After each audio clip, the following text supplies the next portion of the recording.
C'est Yves Nicolin, député de la Loire, que nous avons retrouvé il y a quelques jours de très bonne heure au Crozet pour une journée de travail dans la ferme de Jean-Luc Forestier. JB de la PACO, notre désormais célèbre correspondant, l'a suivi.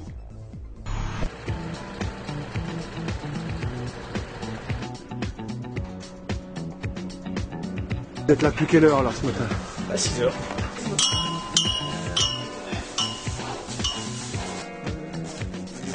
On va essayer de faire pas aussi bien parce que j'en suis pas capable, mais de voir déjà quel est le quotidien donc aujourd'hui d'un éleveur dans la région rouennaise. C'est difficile de pouvoir dire qu'on va vivre les difficultés qu'il rencontre sur une seule journée, mais par contre c'est important déjà d'avoir un aperçu. Il y en a un, deux, ils nous mettent ce qu'ils veulent, ils nous mettent des sous pour lui, et qu'on paye autant que la bonne marchandise. Deux travées, c'est ce qui est en fait deux cases. Ah oui, oui. Cette case et l'autre case. Ah d'accord. Alors, faut casser un saut. Non, c'est pas que c'est trop. C'est, il mange à peu près 2 kilos, en fait 1 kilo le matin et 1 kilo le soir. Comme ça, moi je préfère, j'investis dans un stockage d'aliments, j'achète de la matière première, je suis sûr à 100% de la qualité, parce que c'est des trucs, des fabriques qui sont spécialisés dans la déshydratation, comme dans la luzerne. Il faut, chez la luzerne, il la déshydrate, il la stocke, puis vous la revend à bouchon. Alors j'achète tous ces compléments, et puis après j'ai un ordinateur qui calcule les formules, parce qu'en fait une alimentation d'animal doit être équilibrée. On doit mettre autant d'énergie que de protéines, ou un peu moins de protéines, ça dépend de l'animal. Si on fait de l'engraissement, on met de plus en plus de protéines. Voilà. On met de plus en plus de protéines, c'est pour que la bête prenne de la viande. Et à cette saison des bêtes qu'on remet au pré, on en met un peu moins. On part plutôt sur des formules plutôt énergétiques. Voilà, c'est ça.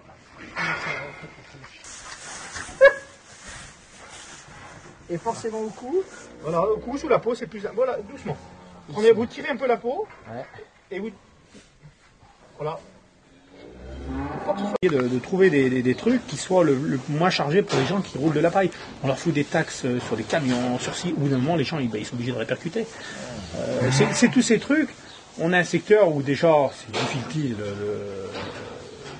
d'en vivre correctement. C'est là-dessus qu'il faut essayer de limiter les frais sur les gens qui... Vous n'auriez pas intérêt à produire de la paille? On n'est pas dans un terrain... On n'est pas dans un secteur où la terre est cultivable facilement mécaniquement. On a un système montagne, on a un système herbager, nous on ne peut pas s'en convertir. On n'est que capable de faire de l'herbe.